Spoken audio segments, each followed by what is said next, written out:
digunakan ketika tidak ada air, atau anak-anak misalnya anak-anak sedang dalam perjalanan terus lagi musim kemarau, kemudian anak-anak sedang sakit dan diharuskan tidak boleh menyentuh air. Nah, kemudian tata cara tayamum itu yang pertama itu niat. Niatnya nama itu tayamuma. Nama itu tayamuma isbi otis solati lillah ta'ala.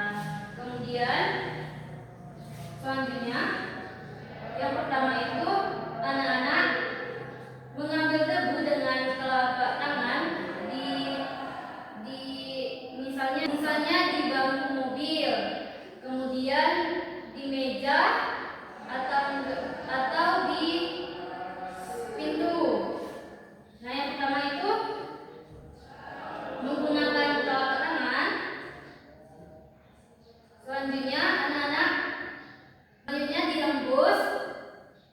Kemudian gunakan 4 kali usapan. Yang pertama itu 3 jari ini untuk mengusap daging, kemudian jari kelingking untuk mengusap hidung, kemudian ibu jari untuk mengusap rahang. Tata caranya begini. Ini, kemudian gini.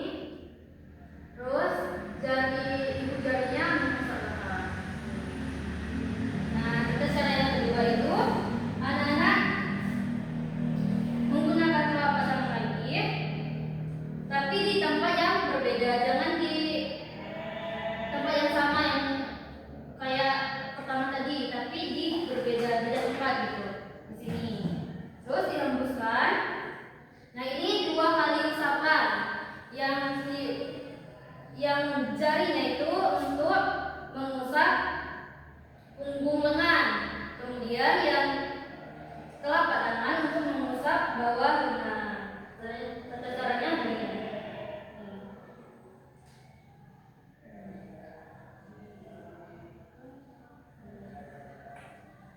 Nah, yang terakhir itu doa. Doanya itu sama seperti wudhu. Anak-anak apa kan? Nah, pasti sudah apa. Baiklah anak-anak, apakah anak-anak sudah mengerti? Sudah. Kalian mempraktekannya itu mulai dari niat sampai ke doa ya, seperti yang dijelaskan tadi. Ada yang ingin ditanyakan? Tidak. Nah, silakan.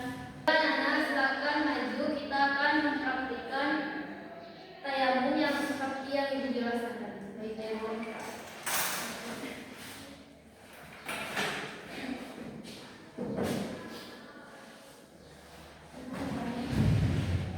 Ayo, yang pertama itu niat.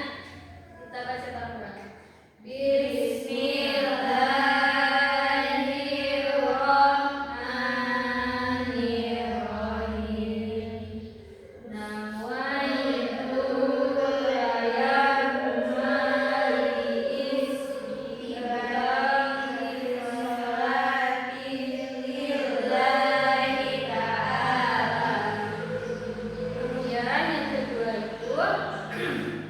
Menekankan telapak tangan di atas meja, misalnya di atas meja, ya pokoknya yang ada debunya.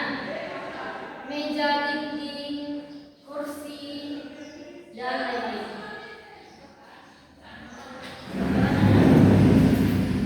Contohnya kita ambil di atas meja ya. Kedua itu kita menempatkan tangan kita di atas meja.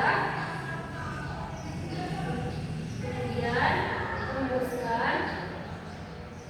Kalau dihentakkan juga bisa ya, tapi dihembuskan juga bisa. Kemudian 3 jari ini untuk mengusap daging, kemudian jari kelingking untuk mengusap hidung, dan ibu jari untuk mengusap rahang. Telapak tangan untuk mengusap bagian pipi. Nah, coba.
Silakan.